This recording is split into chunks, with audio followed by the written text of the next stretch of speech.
আমাদের অনেকে ফ্যাশন পছন্দ করে, ফ্যাশনেবল। ফ্যাশনে কোনো সমস্যা নাই, কিন্তু হালাল ফ্যাশন নেন। মেয়েরা যারা ফ্যাশন পছন্দ করে, সমস্যা নাই, তুমি সুন্দর বোরকা পরবা, তোমার বোরকা হতে হবে ঢিলে ঢালা, টাইট ফিটিং বোরকা পরা যাবে না। টাইট ফিটিং বোরকা আছে না নাই? বিষ্ণু বলেছেন কাসিয়াতুন আরিয়াত মা ইলাতুন মুমিলাত, কিয়ামতের আগে বোরকাও পরবে, আবার দেহের সব অঙ্গ বোঝা যাবে। তার মানে এমন টাইট ফিটিং বোরকা, দূর থেকে দেহের সব উঁচু নিচু ভাঁজগুলো টের পাওয়া যায়, এরকম আছে না নাই? আছি আমরা কোন জামানায়, লাজ শরম গেছে হারায়। আছি আমরা কোন জামানায়, লাজ শরম গেছে হারায়। পাতলা শাড়ির বাহার পাখি ড্রেস লেহেঙ্গা, পোশাক দেখে নারীর লাজে মরে যাই, হায় হায়। আছি আমরা কোন জামানায়, লাজ শরম গেছে হারায়। ঠিক কিনা? লাজ শরমের বালাই নাই। মশারি কি পাতলা, এর চেয়েও পাতলা কাপড় পরে মেয়েরা ঘুরে আসে না নাই? এই জন্য ভাইয়েরা, বড় ভাইয়েরা, বাবারা, মেয়ে কোনো আবদার করলে সব আবদার শোনা যাবে। মেয়ে যদি আবদার করে, বাবা আমারে পাখি ড্রেস কিনা দাও, দেয়া যাবে? জোরে বলেন। যেই পোশাকে তার পুরো দেহ কভার হবে না, ওই পোশাক নারী পরতে পারবে না। আবার অনেক মেয়ে ব্রু প্লাক করে, আসে না নাই? ব্রু প্লাকের ফ্যাশনটা হারাম। অনেক মেয়ে আলগা চুল লাগায় মাথায়, আসে না নাই? এটা ধোকাবাজি। অনেক পুরুষও আলগা চুল লাগায়, আপনারা জানেন? এটারে বাংলায় বলে পরচুলা। কি বলে? আবার দাড়িতে কলপ দেয়, এটাও ঠিক না। যদি আপনার বয়স কম, অনেক সময় 8 বছরের 10 বছরের ছেলে রোগের কারণে চুল পেকে যায়, ও কালি দিতে পারবে, কিন্তু বয়স্ক মানুষ কালি দেয়া ঠিক না। চিল্লা এখন ঠিক কিনা? আবার অনেকে মাথার মধ্যে পরচুলা লাগায়, আলগা চুল লাগায়, বিয়ের আগে পরচুলা লাগায় বিয়ের পিড়িতে বসে, সবাই দেখে সুন্দর, বিয়ের পরে দেখে মাথায় চুল নাই, আছে না নাই? এরকম ঘটনাও ঘটে। এক ছেলে মাথার মধ্যে চুল লাগাইছে আমির খানের চুল। কার চুল? নিজে হইলো কালাসান, চুল লাগাইছে আমির খান। তা আমির খানের চুল লাগানোর পরে সবাই পছন্দ করছে, মেয়েও পছন্দ করছে, শ্বশুর শাশুড়ি পছন্দ করছে, বিয়ে হয়ে গেছে। এবার বাসর রাতের পালা। তো ঘরে ঢুকার পরে হাজবেন্ডে দেখে, বউ দেখে দিছে দৌড়। হাজবেন্ড বলে, দৌড়াও কেন? তুমি তোমার কৈতুরি টুনটুনি পরানের পরান।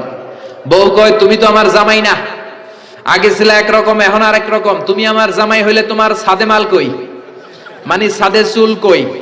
বিয়ের আগে মাথা ভর্তি চুল দেখলাম, আমির খানের স্টাইল দেখলাম, এখন বাসর ঘরে দেখি তোমারে অন্য পুরুষ দেখা যায়, এরকম আছে না নাই? আপনি যদি ধোঁকা দেন, কিয়ামতের দিন ধোঁকাবাজদের সাথে আপনাকে হাসর করাই দিবে কে? এজন্য আপনার ফ্যাশন হতে হবে হালাল ফ্যাশন। অনেক ছেলেরা ঈদ আসলে সিল্কের পাঞ্জাবি পরে, আছে না নাই? আমার যুবক ভাইয়েরা, সিল্কের পাঞ্জাবি, এই ফ্যাশনটা তোমাদের জন্য হারাম। যুবকরা হাতে স্বর্ণের আংটি পরে, গলায় চেইন পরে, মেড অফ গোল্ড, স্বর্ণ দিয়ে বানানো যে কোনো জিনিস ইউজ করা, তারপরে সিল্কের কোনো জামা পরা ছেলেদের জন্য হারাম করেছে কে? ছেলেদের জন্য চুরি পরা হারাম করছে কে? অনেক ছেলে চুরি পরে, ব্রেসলেট পরে, আছে না নাই? কানের মধ্যে দুল লাগায়, আছে না নাই? কুমিল্লা শহরে নাই? কুমিল্লাতেও আছে, দেখবেন কানে দুল লাগায় অনেক ছেলে, এই জায়গায়ও লাগায়। আবার এরপরে ট্যাটু লাগায় অনেকে। ট্যাটু চিনেন? ট্যাটু ইয়াং ছেলেরা এগুলো বুঝবে, মুরব্বীরা আপনারা বুঝবেন না। স্টিকার, আর মুরব্বীরাও বুঝে, মাশাআল্লাহ। এটা দামি স্টিকার। এখন 80,000 টাকা দামের ট্যাটু আসছে ঢাকায়। এটা ইলেকট্রিক্যাল শক দিয়ে, নিডল দিয়ে, ডাইং এর মাধ্যমে রং দিয়ে এই ট্যাটুটা বানায়। কোনো মুসলমানের বাচ্চা এই ট্যাটু গায়ের মধ্যে লাগাতে পারে? এই ট্যাটু লাগালে কোনো ইবাদত তোমার কবুল হবে? তার মানে তুমি যে ফ্যাশন গুলো করবা, ইউর ফ্যাশন শুড বি হালাল, ইউর ড্রেস শুড বি হালাল। ছেলেরা অর্নামেন্টস পড়তে পারবে না, ব্রেসলেট লাগাতে পারবে না, সিল্কের পাঞ্জাবি পড়তে পারবে না, স্বর্ণের কিছু ব্যবহার করতে পারবে না। এছাড়া তুমি তোমার নাভি থেকে হাঁটু পর্যন্ত ঢেকে সব ধরনের ফ্যাশন তুমি নিতে পারো।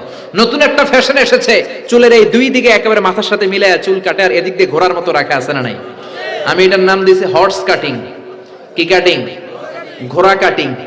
আমি বললাম, কি রে এরকম রাখছস কেন? কয়, হুজুর আমার মেসি রাখছে। মেসি? মেসি না মাসি? এই বিজাতিদের এই কালচার আসা যাবে না, বাংলাদেশে ঢুকানো যাবে না। বিশ্বনবী বলেছেন, নাহা রাসূলুল্লাহ আনিল কাযাহ, কাযাহ করতে, এই হেয়ার কাটটা নিতে বিশ্বনবী নিষেধ করেছেন। দুই দিকে চুল নাই, মাঝখানে ঘোড়ার মতো চুল। এগুলো কোনো মুসলমানের ছেলে এই হেয়ার কাটিং কাটতে পারে না। চিল্লায় বলেন ঠিক কিনা? কোন মেয়ে পাতলা পোশাক পরতে পারবে না। মেয়েদের পোশাক হবে ঢিলা, মেয়েদের পোশাক হবে মোটা। এই নিয়মগুলো মেনে ছেলে মেয়েরা যেই কোনো পোশাক পরো, যেই কোনো ফ্যাশন নাও, ওই ফ্যাশনের মধ্যে বরকত আছে না নাই? ইসলাম তো ফ্যাশন সচেতন। বিশ্বনবী নিজেও কসমেটিক্সের একটা বক্স রাখতেন সাথে, সুবহানাল্লাহ কইবেন না? অনেকে হাসে, আরে পুরুষরাও প্রসাধনী ইউজ করতে পারে। বিশ্বনবীর একটা চামড়ার তৈরি কসমেটিক্স এর ব্যাগ থাকতো সাথে, এটার ভেতরে বিশ্বনবী 6টা জিনিস রাখতেন। কয়টা? কথা বলেন। 1 নম্বরে রাখতেন মেসওয়াক, 1 নম্বরে কি? 2 নম্বরে জাইতুনের তেল, 2 নম্বরে কি? 3 নম্বরে আতর, 3 নম্বরে কি? 4 নম্বরে চিরুনি, 5 নম্বরে হলো টুথপিক। টুথপিক চিনেন না খিলাইল চিনেন? হ্যাঁ, টুথপিক না খিলাইল? 6 নম্বরে সুরমাদানি। এই 6টা জিনিস বিশ্বনবী সাল্লাল্লাহু আলাইহি ওয়াসাল্লাম সুনি আমিল জিল্দ চামড়ার একটা প্যাকেটের ভিতরে যে কোনো সফরে গেলে এইটার ভিতরে 6টা জিনিস বিশ্বনবী নিয়ে নিয়ে সফরে ঘুরতেন। চিল্লায় পড়েন আল্লাহু আকবার।